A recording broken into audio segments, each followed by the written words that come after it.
स्वागत है आप सभी का साथियों हमारे चैनल लेक्चर इन इंग्लिश में। और आज हम बात करेंगे संविधान सभा के निर्माण के बारे में। तो इसके पहले मैंने बताया था कैबिनेट मिशन योजना 1946, तो आप सब उसे देख ले। उसके बाद संविधान निर्माण का ये जो वीडियो बनाने वाले हैं उसके बाद इसे देखें तो आपको अधिक समझ में आएगा। चलिए चलते हैं टॉपिक की ओर। संविधान सभा की बैठक 9 दिसंबर 1946 को संविधान सभा की पहली बैठक सांसद के पुस्तकालय भवन में हुई, जिसमें डॉक्टर सच्चिदानंद सिन्हा को संविधान सभा का अस्थायी अध्यक्ष चुना गया। यानी संविधान सभा का अस्थायी अध्यक्ष सच्चिदानंद सिन्हा को चुना गया। 11 दिसंबर 1946 को पुनः उसी स्थान पर संविधान सभा की दूसरी बैठक हुई, जिसमें डॉक्टर राजेंद्र प्रसाद को संविधान सभा का अस्थायी अध्यक्ष या सभापति चुना गया तथा अस्सी मुखर्जी को संविधान सभा का उपाध्यक्ष चुना गया। संविधान सभा का अस्थायी अध्यक्ष डॉक्टर राजेंद्र प्रसाद और उपाध्यक्ष अस्सी मुखर्जी है। 13 दिसंबर 1946 को पंडित जवाहरलाल नेहरू ने द्वारा संविधान सभा के समक्ष उद्देशिका या प्रस्तावना प्रस्तुत किया गया, जिसे संविधान सभा ने 22 जनवरी 1947 को पारित किया।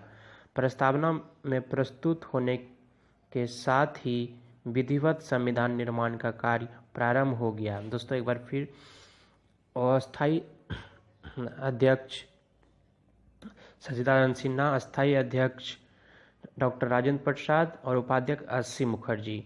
और प्रस्तावना 13 दिसंबर 1946 को पंडित जवाहरलाल द्वारा संविधान सभा के समक्ष उद्देशिका या प्रस्तावना प्रस्तुत किया गया, जिसे 22 जनवरी 1946 को पारित किया गया। संविधान सभा का पुनर्गठन। संविधान सभा का पुनर्गठन 2 चरणों में हुआ है। एक नंबर में 3 जून 1947 को जब ब्रिटिश मंत्रिमंडल ने भारत विभाजन के प्रस्ताव को स्वीकार किया तो पहली बार संविधान सभा का पुनर्गठन किया गया। पुनर्गठित संविधान सभा में सदस्यों की संख्या 389 यानी 389 से घटकर 324 हो गई। 2 नंबर 31 अक्टूबर 1947 को दूसरी बार संविधान सभा का पुनर्गठन किया गया। पुनर्गठित संविधान सभा में सदस्यों की संख्या 324 से घटकर 299 हो गई। 31 दिसंबर 1947 को अंतिम रूप से संविधान सभा की सदस्यों का गठन या गणना की गई, तभी सदस्यों की संख्या 299 थी।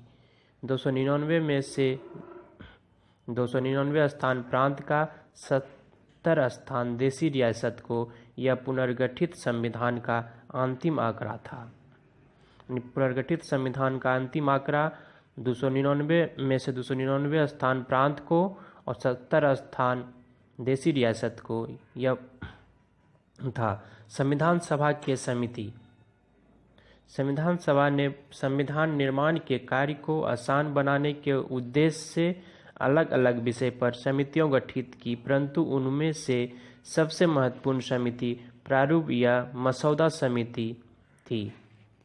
29 अगस्त 1947 को डॉक्टर भीमराव अंबेडकर को प्रारूप समिति का अध्यक्ष चुना गया। इस प्रारूप समिति में अध्यक्ष सहित सदस्यों की कुल संख्या 7 थी। प्रारूप समिति का विवरण।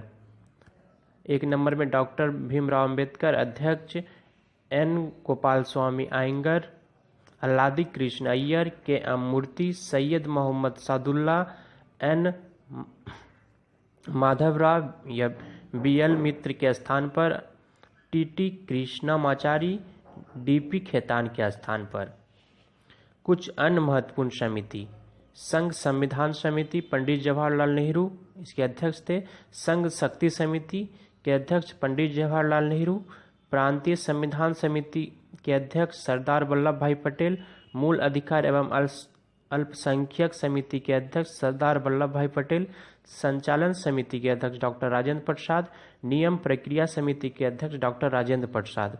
कार्य संचालन समिति के अध्यक्ष के एम मुंशी। सदन समिति के अध्यक्ष पट्टामी सीतारमैया। झंडा समिति के अध्यक्ष जेबी कृपलानी और राष्ट्रध्वज तदर्भ समिति के अध्यक्ष डॉक्टर राजेंद्र प्रसाद। उप समितियों। 1 नंबर में मूल अधिकार उप समिति JV कृपलानी, अल्पसंख्यक उप समिति HC मुखर्जी। संविधान सभा के संवैधानिक सलाहकार BN राव यानी बेनेगल नरसिंह राव। BN राव के नेतृत्व में संविधान का प्रथम प्रारूप या मसौदा तैयार हुआ। उस प्रारूप के छानबीन के लिए डॉक्टर भीमराव अंबेडकर के नेतृत्व वाली प्रारूप समिति को आमंत्रित किया गया।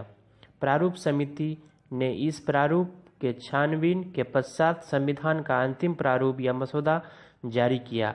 इसके बाद प्रारूप समिति ने संविधान के अंतिम प्रारूप को 21 फरवरी 1948 को संविधान सभा को सौंप दिया। संविधान सभा ने इस प्रारूप पर विचार विमर्श के लिए 3 वाचन आयोजित किया। प्रथम वाचन 4 नवंबर 1948 से 9 नवंबर 1948, द्वितीय वाचन 15 नवंबर 1948 से 17 अक्टूबर 1949, तृतीय वाचन 14 नवंबर 1949 से 26 नवंबर 1949। 26 नवंबर 1949 को संविधान सभा ने संविधान को पारित या स्वीकार या अंगीकार किया, परंतु इस तिथि को संविधान लागू नहीं हुआ।